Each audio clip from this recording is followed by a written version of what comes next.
جی السلام علیکم ورحمۃ اللہ وبرکاتہ۔ اللہ تعالیٰ آپ کے والد محترم کو صحت اور عافیت سے رکھے، اور جو بھی جتنے بھی لوگ بیمار ہیں ان سب کو صحت کاملہ عاجلہ عطا فرمائے۔ بہت خوشی ہوئی اور اللہ تعالیٰ انہیں صحت سے رکھے۔ باقی آج حدیث پیش کرتا ہوں۔ آیت کے اوپر تفصیلاً گفتگو ڈاکٹر اسرار کی ہم نے سنی۔ اللہ تعالیٰ جو کچھ ہم نے یہاں سنا بیان ہوا ان کی آواز سے، ان کے لیے صدقہ جاریہ فرمائے اور ان کے درجات بلند فرمائے۔ انشاءاللہ کل ان کی گفتگو مکمل ہوگی، تب ہم اس کے اوپر مزید اگر کوئی بحث کی ضرورت پڑی تو کریں گے۔ حدیث پیش کرتا ہوں۔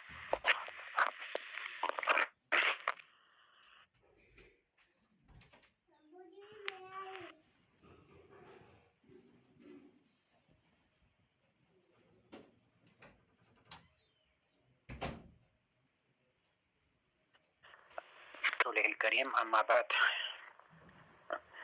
عن أبي عباس عبد الله بن عباس رضي الله عنهما قال: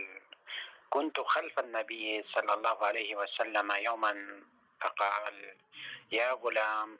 إني أعلمك كلمات احفظ الله يحفظك، احفظ الله تجده تجاهك،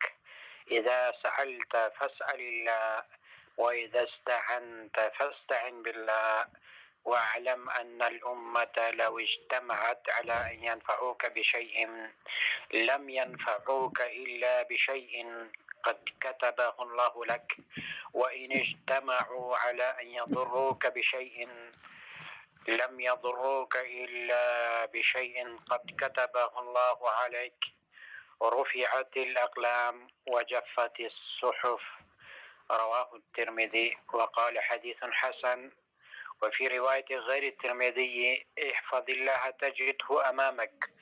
تعرف إلى الله في الرخاء يعرفك في الشدة، واعلم أن ما أخطأك لم يكن ليصيبك، وما أصابك لم يكن ليخطئك، واعلم أن النصر مع الصبر، وأن الفرج مع الكرب، وأن مع العسر يسرا۔ ایک لمبی حدیث ہے رسول اللہ صلی اللہ علیہ وسلم کی وصیت جو آپ صلی اللہ علیہ وسلم نے حضرت عبداللہ بن عباس سے کی تھی۔ اس میں توکل اور تقدیر اور اللہ تعالیٰ پر اعتماد اور مصیبت میں یا پریشانی کے حالات میں ایک مومن کو کیا رویہ اختیار کرنا ہے، ان چیزوں کے بارے میں اللہ کے رسول صلی اللہ علیہ وسلم نے امت کو واضح پیغام عطا کیا ہے۔ حدیث کا ترجمہ کچھ یوں ہے کہ حضرت عبداللہ بن عباس فرماتے ہیں: کنت خلف النبی صلی اللہ علیہ وسلم یوما، ایک روز میں نبی کریم صلی اللہ علیہ وسلم کے پیچھے تھا، یعنی سواری میں کے پیچھے تھا۔ اس سے یہ ثابت ہوا اہل علم، اہل فضل اور عزت اور مقام مرتبے والے کو سواری میں آگے ہونا چاہیے، اور عمر کے لحاظ سے، مقام مرتبے علم فضل کے لحاظ سے جو کمتر ہے اس سے پیچھے ہونا چاہیے۔ آپ نے فرمایا، فقال، آپ نے فرمایا: یا غلام، اے بچے۔ اس سے یہ بھی ثابت ہوتا ہے کہ اگر کوئی عمر میں بڑا ہے یا علم و فضل میں بڑا ہے، اگر وہ نوجوان ہے تب بھی وہ اس سے بچہ یا بیٹا یا بیٹی کہہ کر بلا سکتا ہے۔ انی اعلمک کلمات، میں تجھے چند کلمات کی تعلیم دیتا ہوں۔ اس سے یہ فائدہ یا حکم یا احکام حاصل ہوتا ہے کہ والد ہو، چچا ہو، بزرگ ہو، بڑے ہو، قبیلے کے خاندان کا، تو اس سے چاہیے جو چھوٹے ہیں ان کے لیے کچھ چیزیں سکھلائے، انہیں دین سکھائے، انہیں اسلام سکھائے، انہیں زندگی کے آداب طور طریقے سکھائے۔ فرمایا: میں تجھے انی اعلمک کلمات، میں تجھے چند کلمات کی تعلیم دیتا ہوں۔ احفظ اللہ یحفظک، اللہ تعالیٰ کی حفاظت کرو، اللہ تمہاری حفاظت کرے گا۔ یعنی اللہ تعالیٰ کے احکامات، جو جن چیزوں کا اللہ تعالیٰ نے حکم دیا ہے ان کی اوامر کی تعمیل کرو، جن چیزوں سے منع کیا گیا ہے ان سے بچو، تو اللہ تعالیٰ تمہاری حفاظت فرمائے گا۔ احفظ اللہ تجدہ تجاہک، اللہ کی حفاظت کر، اس کو اپنے سامنے پائے گا، یعنی اللہ کے احکامات کی پابندی کرے گا تو اللہ تعالیٰ ہر موقع پر تجھے اپنے سامنے پائے گا۔ اذا سألت فاسأل اللہ، جب بھی تو مانگے تو اللہ سے ہی مانگو۔ وَإِذَا اسْتَعَنْتَ فَاسْتَعِنْ بِاللَّهِ، اور جب بھی مدد طلب کرے تو اللہ ہی سے مدد طلب کرو۔ وَاعْلَمْ أَنَّ الْأُمَّةَ لَوْ اجْتَمَعَتْ، اور یقین جان لے کہ اگر ساری کی ساری امت اکٹھی ہو جائے، جمع ہو جائے، عَلَىٰ أَن يَنْفَعُوكَ بِشَيْءٍ، کہ تجھے کچھ نفع فائدہ پہنچائے، لَمْ يَنْفَعُوكَ بِشَيْءٍ، تو وہ نفع یا فائدہ نہیں پہنچا سکتی مگر قد کتبہ اللہ لک، صرف اتنا ہی پہنچا سکتے، اتنا ہی نفع، اتنا ہی فائدہ دے سکتا ہے جتنا اللہ تعالیٰ نے تیرے لیے لکھ دیا ہے۔ وَإِنِ اجْتَمَعُوا، اگر ساری امت اکٹھی ہو جائے، عَلَىٰ أَن يَضُرُّوكَ بِشَيْءٍ، تجھے نقصان پہنچانے کے لیے یا ضرر پہنچانے کے لیے، لم يضروك بشيء، تجھے ضرر نہیں پہنچا سکتی، الا بشيء قد كتبه الله عليك، صرف اتنا ہی نقصان پہنچا سکتا ہے، تجھے صرف اتنا ہی ضرر پہنچا سکتی ہے امت لوگ جتنا اللہ تعالی نے تیرے پر لکھ دیا ہے۔ اور رفعت الاقلام، قلم اٹھائے گئے ہیں، وجفت الصحف، اور صحیفے یعنی لوح محفوظ خشک ہو چکے ہیں۔ اس حدیث کو امام ترمذی نے اپنے جامع میں روایت کی ہے، اور امام ترمذی کے علاوہ دوسری اور ایک روایت میں کچھ یوں بیان ہوا ہے یہ حدیث کی اللہ کی حفاظت کرو، اللہ کے احکامات کی، اوامر نواہی کی حفاظت کرو، اس کی تعمیل کرو تو اللہ تعالیٰ کو ہر وقت اپنے سامنے پائے گا۔ اور اس میں ایک اور اہم وصیت کا اضافہ ہے، اس میں رسول اللہ صلی اللہ علیہ وسلم نے فرمایا تعرف الی اللہ فی الرخاء یعرفک فی الشدہ،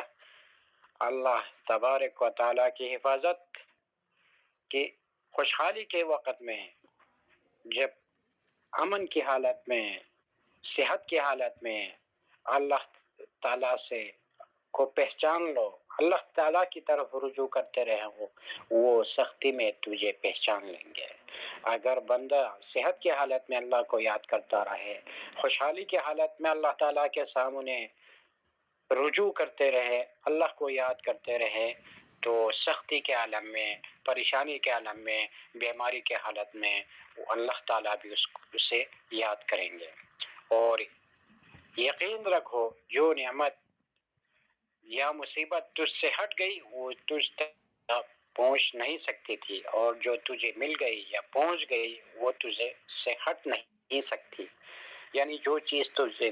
ملا ہے یا جو مصیبت تم تک پہنچی ہے وہ تقدیر میں اٹل فیصلہ لکھ چکا ہے، وہ نعمت تجھ سے کوئی چھین سکتا ہے، نہ وہ مصیبت تجھ سے ٹل سکتی ہے۔ اور یقین رکھ کہ ان النصر مع الصبر، بے شک غلبہ صبر کے ساتھ ہے، صبر کے ذریعے ہی غلبہ ممکن ہے۔ وَأَنَّ الْفَرَجَ مَعَ الْكَرْبِ، اور کشادگی تکلیف کے ساتھ ہے، یعنی تکلیف برداشت کرنے کے بعد ہی کشادگی اور زندگی کی دشواریاں آسانی میں بدل جاتی ہے۔ آگے فرمائے وَأَنَّ مَعَ الْعُسْرِ يُسْرًا، اور یقیناً دشواری کے بعد آسانی ہی ہے۔ اس حدیث کے بارے میں امام ابن رجب فرماتا ہے کہ یہ ایک عظیم وصیتوں میں سے ہے، اور یہ دین اسلام کے کلی قواعد پر مشتمل حدیث ہے۔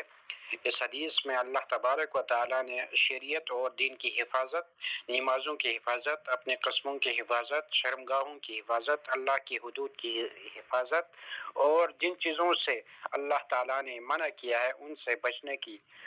تلقین اور اگر کوئی شخص اس طرح اپنی زندگی کو گزاریں گے تو اللہ تبارک و تعالیٰ اس کے جان و مال، اس کی دین، اس کی صحت، اس کی مال اور اہل و عیال کا حفاظت فرمائیں گے۔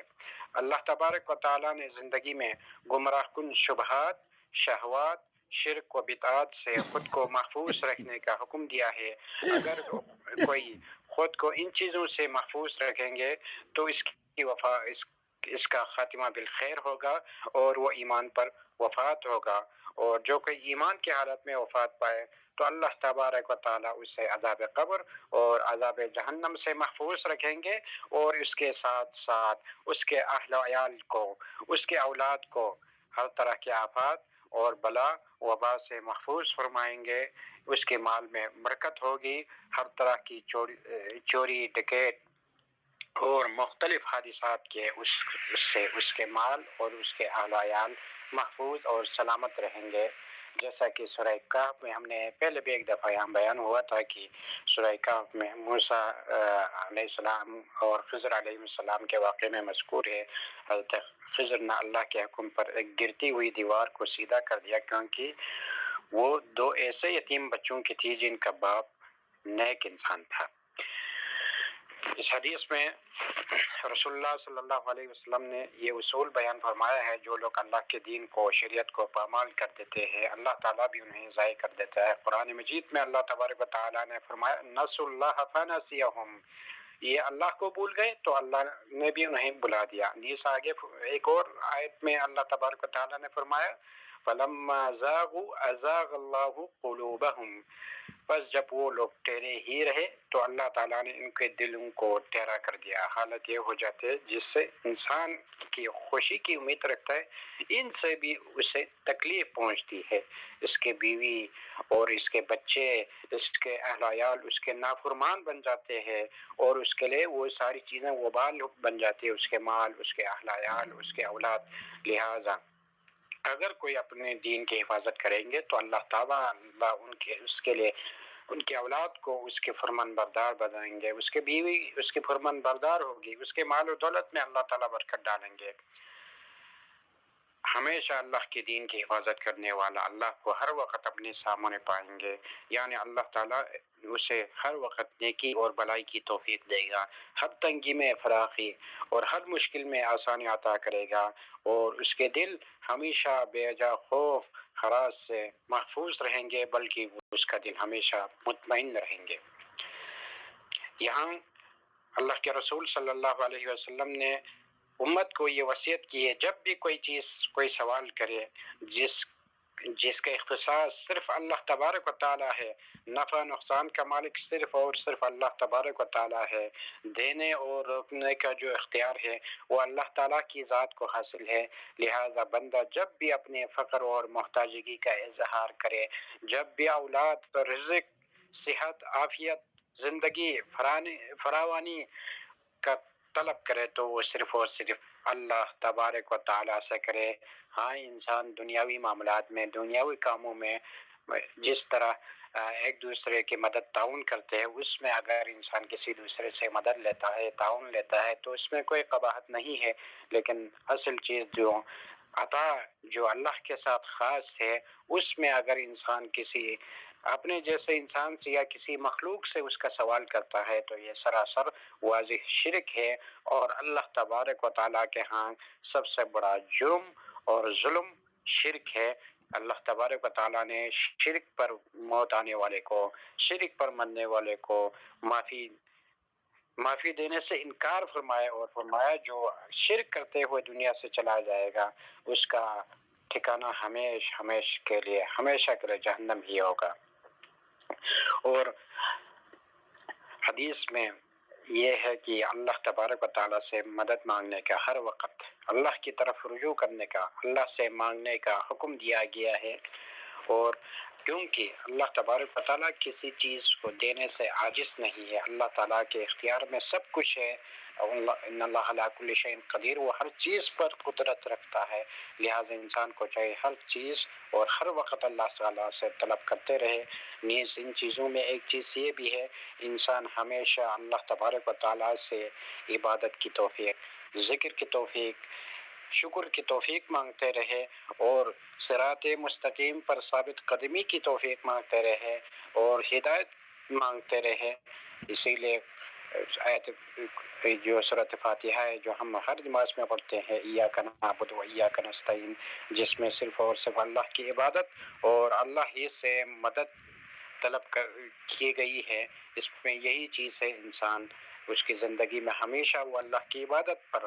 اور صراط مستقیم پر ثابت قدم رہے۔ دنیا میں یہاں پر اس حدیث میں تقدیر کا ایک اہم مسئلہ بیان ہوا ہے۔ دنیا میں بندے کو جو نفع و نقصان پہنچتا ہے وہ اس کی تقدیر میں لکھا ہوتا ہے۔ جو کچھ انسان کی تقدیر میں ہوتے ہیں دنیا مل کر اسے ٹال نہیں سکتی ہے، اور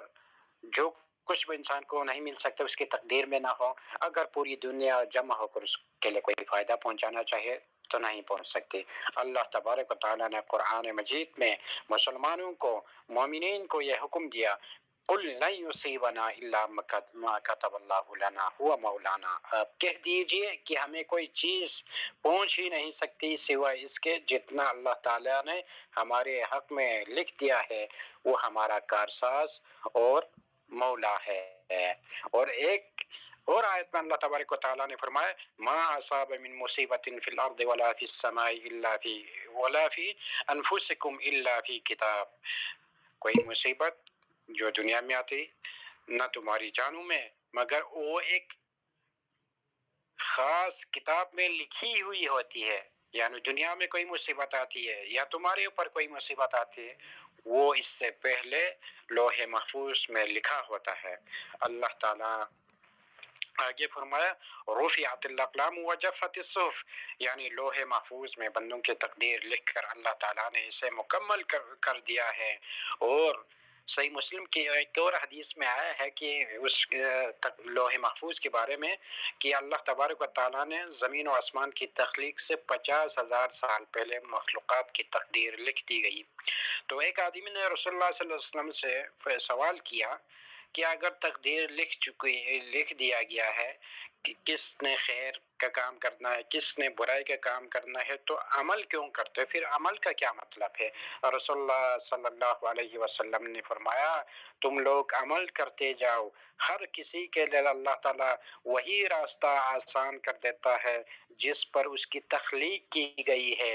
اور انسان جب جستجو کرتا ہے کسی چیز کے لیے، نیکی کے لیے جستجو کرتا ہے تو اللہ تعالیٰ اس کے لیے نیکی کا راستہ آسان کر دیتا ہے۔ جب وہ گناہ کے لیے جستجو کرتا ہے تو اللہ تعالیٰ گناہ کی راہ پر اس کو چلاتا ہے۔ لہٰذا انسان کو جستجو کرنے، محنت کرنے کا حکم ہے، اور اس کا مطلب یہ نہیں کہ تقدیر کو بنیاد بنا کر انسان عمل سے رک جائے اور اس کو اپنی افعال کو، اپنی گناہوں کو،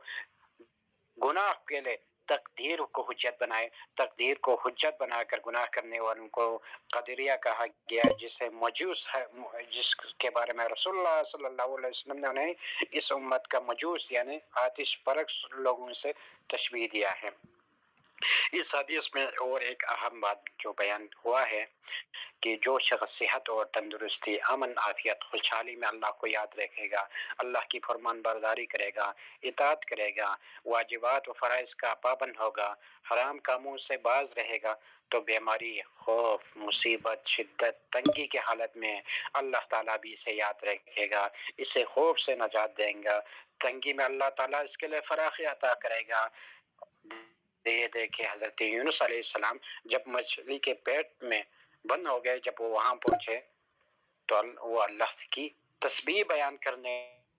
اور جس طرح وہ پہلے تسبیح بیان کرتا تھا اسی انداز میں وہ مچھلی کے پیٹ میں بھی تسبیح بیان کرتے رہے۔ مفسرین لکھتے مچھلی نے سب کچھ اس کے پیٹ میں تھا، وہ سب کچھ ہضم کر لے سوائے یونس کے۔ اور اللہ تبارک و تعالیٰ نے قرآن مجید میں اللہ تعالیٰ کی تسبیح بیان کرنے کا فضل بیان کرتے ہوئے کے بارے میں فرمایا فلولا انه كان من المسبحين للبث في بطنه الى يوم يبعثون، پس اگر یہ باقی یعنی اللہ کی تسبیح بیان کرنے والوں میں سے نہ ہوتے تو لوگوں کے اٹھائے جانے کے دن تک یعنی قیامت تک اس مچھلی کی پیٹ میں ہی رہتے۔ اور جب انسان مصیبت میں اللہ کو یاد کرتا ہے، جب وہ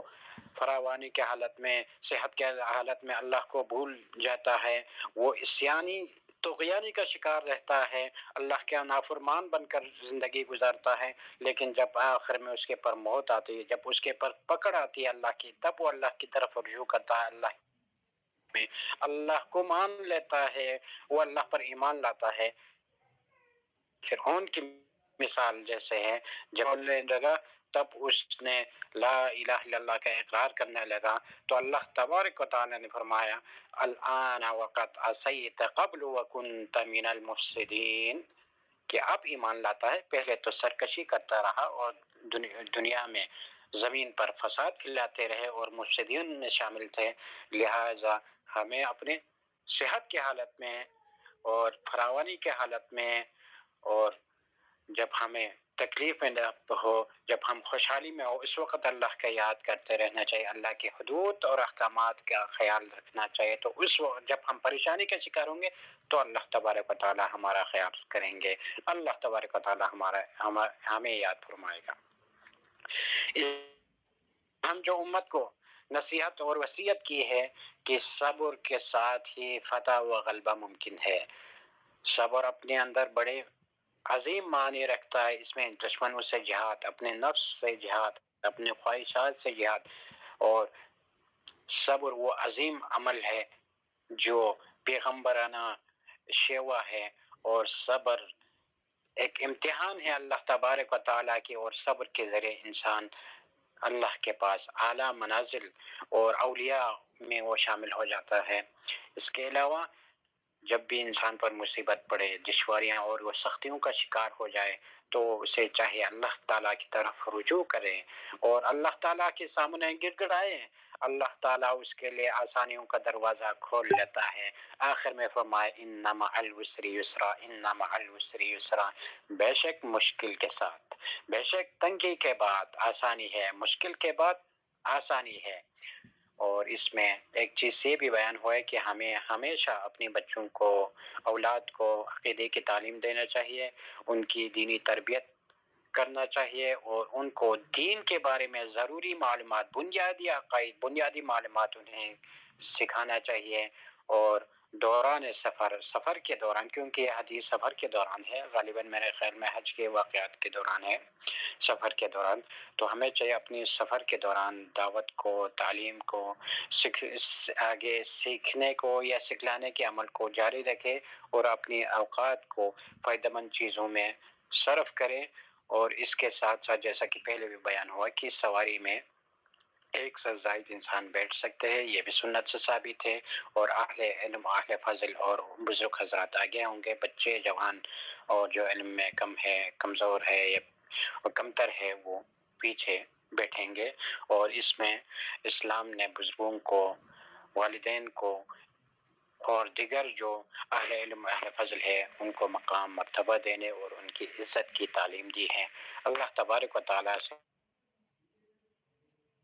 بیان ہوا ہے اس پر عمل کرنے کی توفیق عطا فرمائے۔ وآخر دعوانا الحمدللہ رب العالمین۔